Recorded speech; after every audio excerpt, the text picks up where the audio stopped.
बातमी आहे भिवंडीतून। भिवंडीमध्ये माजी महापौर विलास पाटील यांच्या बंगल्यावर दगडफेक झाली।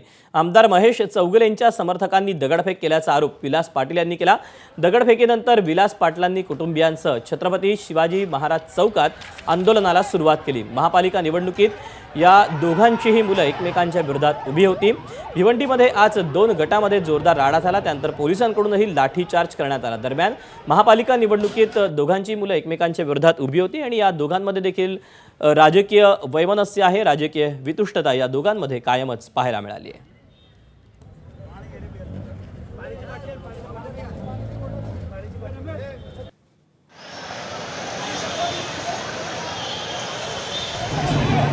एक 100 पोरं पोलीस प्रोटेक्शन घेऊन माझ्या घरात त्यांनी दगडफेक केली।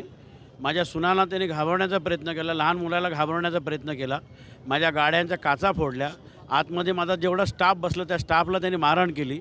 म्हणजे जर हे इलेक्शन हारले त्यांना पचत नाही म्हणून अशा प्रकारची गुंडेगिरी पोलिसांसमोर पोलीस त्यांना प्रोटेक्शन देऊन आतमध्ये घेऊन जातात आणि प्रोटेक्शन घेऊन त्यांना बाहेर घेऊन येतात। तर हे सगळं काय चाललेलं आहे हा मला कळत नाही आहे।